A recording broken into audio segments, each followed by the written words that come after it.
Because what happens is in court, if they've sent you to jail, it's because you were the trustee and you were being ordered to do something for the benefit of somebody else, because you cannot be the trustee and the beneficiary. Right.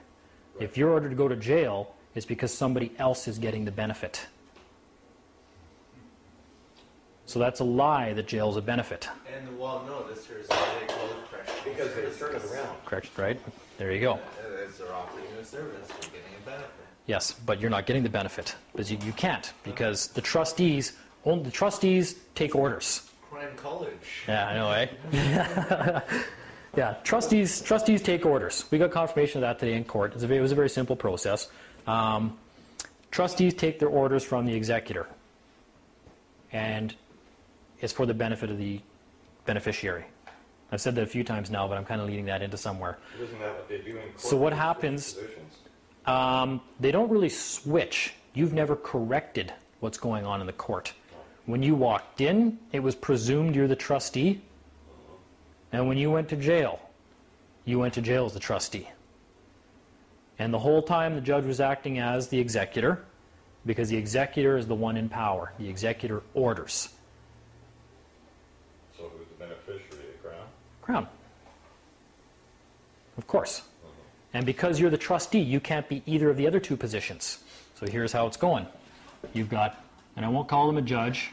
I had to correct them today, that court. I will call them a justice. And then you've got Dean over here,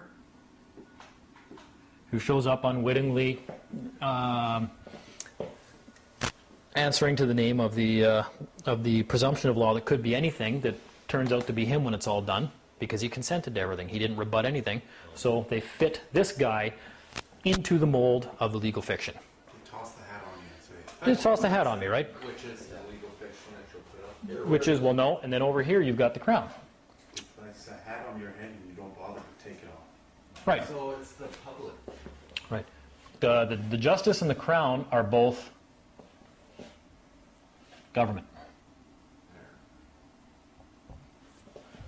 In trust law, that's supposed to be a V, not GAT. Let me just rewrite that real quick. They do have GATs. Gov. In trust law, you can be the trustee. Sorry, my bad. In trust law, you can be the executor or administrator. We'll call it both. Executor / admin. When you walk into a courtroom, who's administrating everything? Who's telling everybody what to do? No, even though people have said, well, the clerk of the court really holds the power. I've heard all these different arguments. It really doesn't matter. The clerk of the court, sure, they file all the paperwork. Ultimately, they're the ones responsible for all this kind of stuff. I mean, I really could care less how the power structure within their system works. I'm going to tell you why things go the way they do in the courtroom, and I've proven this. Because the justice, because they're presuming, they've made the presumption, and they're acting under the presumption that the justice is the executor and the administrator of everything that's going on there. And the Crown is coming in as the beneficiary, wanting a benefit. Crown is saying, I want something. I want this guy to go to jail, and I want to seize all the equity in some of his estate or whatever, right? Whatever you want to call it. Sorry, I wrote benefit, but that's not right. He wants a benefit. Yeah, sure, we'll call it that, because he is claiming to be the beneficiary.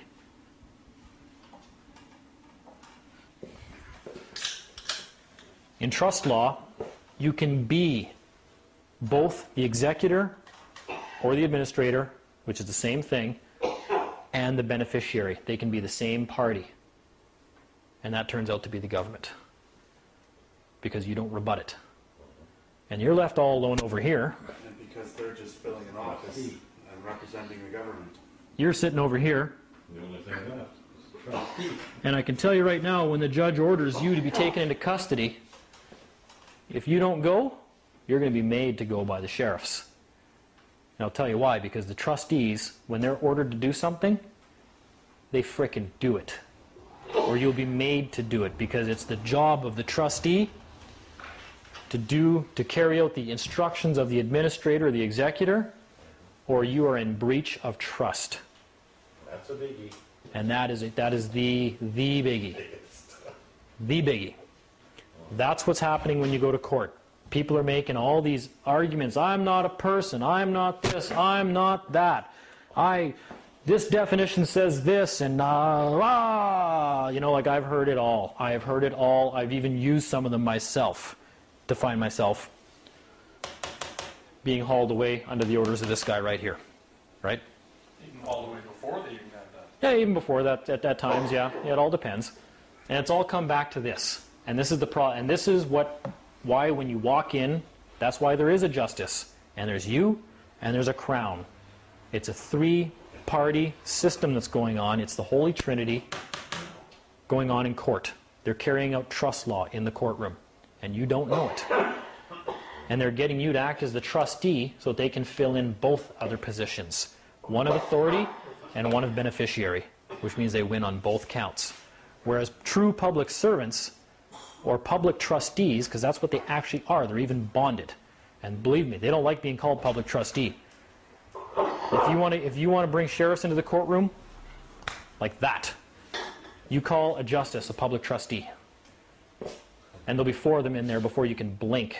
What if you ask them if he's a appointed trustee? Well, I would start by calling him a public trustee. You got to remember, if the court operates in presumptions, So can you. then I'm going to operate in presumptions. And I'm presuming that this guy up here is a public trustee because he's a public servant. That is an excellent point, yes. Absolutely. So, excuse me, public servant. Whoa! Whoa! Sheriffs! Sheriffs, get in here! We got word. Right? Like that. They do that. It's insane. You in contempt. Yeah, I've seen it. Yeah, you're this close to contempt. Or I just got handcuffed the one time. They didn't even say anything. They just handcuffed me, right? So you know you're doing something right when just saying 2 words make them lose their minds. And why? And this has happened with Marty. Marty walked in to speak for a friend of ours as his representative and said, well, I'm the appointed administrator for Chris. And before Marty could blink, there was 4 sheriffs in that room. And they had a sniper judge for him because they were expecting him, because this is about the 6th hearing we've had. And they just kept getting us come back down and railroading us in the whole 9 yards, but not getting anywhere. They couldn't get anywhere with us. It was getting frustrating for them. So they brought in this sniper judge. We know her name. We got it today, actually. And we filed complaints for her uttering threats in the courtroom and stuff like that. And Marty's pretty much, it's his mission in life now to take her down and remove her career from her. So we're going to have some fun with that. Yeah, because you got to remember, yeah, exactly. Because you got to remember there's always recourse. Sorry. Yep. That's like this most recent thing in newspapers about this judge in Kamloops saying that he's going to treat people that, with law or free men differently. Yep. If he identified himself as free men, he would have treated him differently. But because he said that he wasn't aligned with Yep. World Freeman Society or whoever, Freeman Association of Canada or whatever. Yep. Yeah. I don't need to. Yeah, no, yeah, so either way, but yeah, so the explanations to get to this point were fast, and I didn't cover them properly, but the whole point was to get to this because I can just tell you this is the way it is. I'm not even going to entertain ideas from anybody that it's not the way it is. That's my opinion, but the whole little thing we went to takes you right to this. And now here's the problem when you start to switch up the roles and why they get so mad. And you got to remember, this is trust law. They can't violate this. This is the highest law there is because it's God's law. It's the Holy Ghost. It's the Trinity. Period. They can't get out of this. And the reason they hate this so much, as soon as you walk in, and you got this justice, and you got the crown, and you got Dean over here. And now we walk in, and we say, well, public trustee on the bench, and let's just, for shits and giggles, say that they don't absolutely lose their mind and dump a load in the bench and call the sheriffs. And they just go, oh, yeah, I'm a public trustee. Okay. Well, we just identified the trustee. Okay. Now, who's the executor and the beneficiary? Depends on the situation. Nope. You are. You're both. Always. even versus the public? Always. Because of both the justice and the crown and public trustees, then that leaves you as the only one who can be executor and beneficiary. We were left, man was given dominion over all the earth. We were left as the beneficiaries and the executors of the last will and testament of God. It's our birthright. Feel free to say that. Excuse me. I don't give a shit what name you're calling me. Ready? Well, no. Ready? Excuse me for living. Yeah. There we go. Yeah, you're right. I am Dean. And I'm the executor and the beneficiary of the last will and testament of God. Say that. Just say that, just that straight. You can say that if you want. Just say, I'm the... Put you in front of the mental health courts. Yeah, Andrew Swan's new mental health unit. Yeah, exactly. You can just say, well, excuse me, but are you not a public servant? What are they going to say? Well, yes, I'm a public servant. Okay, then you're the trustee. Record. Then you're the trustee. On the record. And here's why the crown can't be either of the other ones. Because they're both government. Just an agent.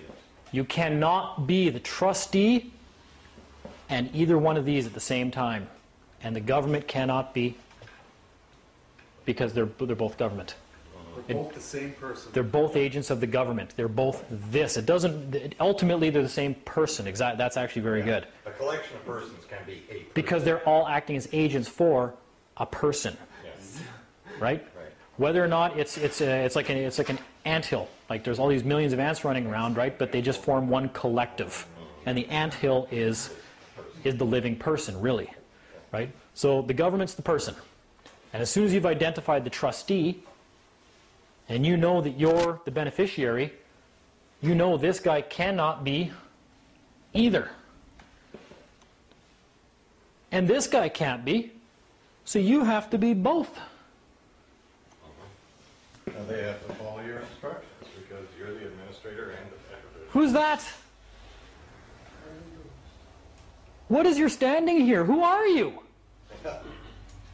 Get out of here! I'm administrating here. What's your claim? Well, at that point, you don't need to start getting into all the deconstructing their presumptions of law. You've done the big deconstruction. You've established that you're standing. You've removed the justice from their ability to administrate the proceeding. Because the trustee is going to allow anything the Crown brings in because now the game's rigged. Because they're acting as both. And that's why you lose every time, and you better do what the court order says at the end. And there's obviously ways around that because people skirt around the issues and they little wins here and little wins there and stuff like that. Like that, the guy in Ontario that went in, that Keith or whatever his name is there, that walked in and and he did the right thing where he said, I think he said, I'm the administrator of that account. Right? Yeah, and whether or not the judge bowed or whatnot, he didn't really finalize things properly, right? He didn't identify the judge as the trustee. He didn't, or even appoint the judge the trustee, right? So that's what you want to do is when you walk into court, because it's all operating on presumptions, and they've rigged it and they've named themselves as certain players in the court, and you haven't identified the players. So one of the last times I went in November, I just walked in and I said, yeah, hi. I said, I'm here regarding that matter when they called the name. And they said, well, who are you? I said, well, I was the man that was pulled over that night. I'm like, well, what's your name? I said, actually, it really doesn't matter, but what names are here. I said, it's really more important what roles we're playing, isn't it? What's your name? I said, for our purposes today, I said, you can call me beneficiary. Are you a public servant? Stuttering, and then, is this that free man stuff? I said, it really doesn't matter what it is. I said, are you not a public servant, right? And she just ignored that, and she just went on to say something like, well, if you're not the name we're calling, I'm gonna issue a warrant for his arrest. And I wasn't going to get into it really with them, and I just basically said, I just told you I was the man that was there arrested that night. And you just told me you're going to issue a warrant for his arrest because he's not here. Thank you for making the judicial determination that I'm not the man you're looking for. Have a good day. Walked out. I'm going to issue